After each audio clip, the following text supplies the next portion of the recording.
നമ്മുടെ കാമക്രോധ ലോഭമോഹമത മത്സരാദികളും കൂടി ഭഗവാന് സമർപ്പിക്കാം. നമ്മുടെ പോരായ്മകളൊക്കെ ഈ 7 ദിവസം ഗുരുവായൂരപ്പന് സമർപ്പിക്കാം. അപ്പം അതുകൊണ്ട് പോരായ്മകൾ മാത്രം പോരാ. ഇവിടെ പറഞ്ഞില്ലേ, വഴിപാടിൻ്റെ ലിസ്റ്റിൽ പറഞ്ഞിരിക്കുന്നതൊക്കെ നമുക്ക് ഗുരുവായൂരപ്പന് സമർപ്പിക്കാൻ കൊടുക്കാൻ സാധിക്കണം. എത്ര വിളക്ക് വയ്ക്കാമോ അത്ര വിളക്ക്, എത്ര നെയ്യ് കൊടുക്കാമോ അത്ര, എത്ര അപ്പം നിവേദ്യം തയ്യാറാക്കാമോ അത്ര, എത്ര തരം പുഷ്പാഞ്ജലികളുണ്ട്, അതൊക്കെ ഭഗവാന് സമർപ്പിക്കാം. ഇങ്ങനെ ഓരോന്നും ഭഗവാന് സമർപ്പിക്കാൻ കിട്ടുന്ന അവസരമായിട്ട് 7 ദിവസം കണക്കാക്കുക. അല്ലാണ്ട് 23 കൊല്ലമായിട്ട് സപ്താഹം നടക്കണടുത്ത് ഒരാൾ പറഞ്ഞിട്ട് വേണം ഒന്നും ചെയ്യാനില്ല. എങ്കിലും അവസരം കിട്ടുമ്പോൾ സന്ദർഭങ്ങൾ പറയണം. നമ്മുടെ നന്മകൾ നമുക്ക് ഗുരുവായൂരപ്പന് സമർപ്പിക്കാം, തിന്മകളോ അതാണ് ഗുരുവായൂരപ്പൻ്റെ പ്രത്യേകത. തിന്മകളും തന്നോളൂ, നിങ്ങളുടെ ആഗ്രഹങ്ങളൊക്കെ ഭംഗിയാക്കാം. കാമവും ക്രോധവും ലോഭവും മോഹവും മതവും മത്സരവും അസൂയയും കുരുട്ടും കുശുമ്പും. ഇനിയിപ്പോൾ ഭാഗവത്തിൽ പറയുന്നുണ്ട്, കാമാൽ ക്രോധാൽ ഭയാൽ. കംസന് ഭയമായിരുന്നു, ഗോപികൾക്ക് കാമമായിരുന്നു, ശിശുപാലന് ക്രോധമായിരുന്നു. ഓരോരുത്തർക്കും ഓരോ വികാര. അങ്ങനെ എന്ത് വികാരമാവട്ടെ ഒക്കെ ഗുരുവായൂരപ്പൻ്റെ തിരുമുമ്പിൽ പറ നിറയ്ക്കാൻ കൊണ്ടുവരാമെന്നർത്ഥം. അപ്പോൾ അരി കൊണ്ടുള്ള പറ, നെല്ല് കൊണ്ടുള്ള പറ, പഞ്ചസാര കൊണ്ടുള്ള പറ, ശർക്കര കൊണ്ടുള്ള പറ, ചിലയിടത്ത് നാണയപ്പറ ആയിക്കോട്ടെ, എന്ത് വേണമെങ്കിൽ ഗുരുവായൂരപ്പന് സമർപ്പിക്കൂ. നമ്മളെ തന്നെ ഗുരുവായൂരപ്പന് സമർപ്പിക്കരുത്. അപ്പം അതിനുള്ള അവസരങ്ങളാണ് ഇവിടെ വർണ്ണിക്കുന്നത്. കാമക്രോധ ലോഭമോഹമത മത്സരാദികളെ ഭഗവാന് സമർപ്പിക്കുക. ഭഗവാൻ സന്തോഷത്തോടെ മാറത്ത് ചേർത്ത് ആലിംഗനം ചെയ്യുക.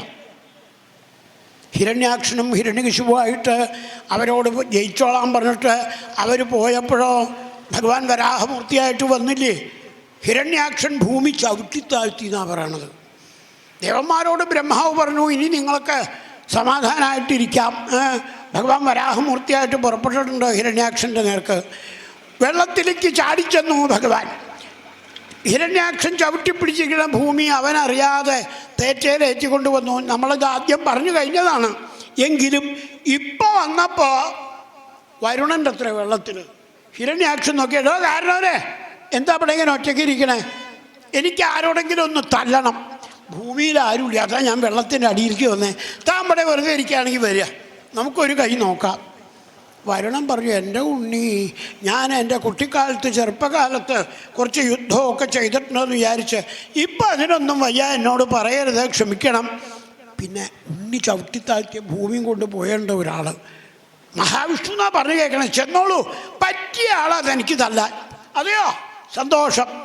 എവിടെ അവൻ, ഏതാ കാട്ടുപന്നിയാളാ എൻ്റെ ഭൂമി എടുത്തുകൊണ്ട് പോയത്? അപ്പം നാരദൻ പറഞ്ഞു, വരൂ വരൂ വരൂ വരൂ ഹിരണ്യാക്ഷ, ഓടി വരൂ ഓടി വരൂ.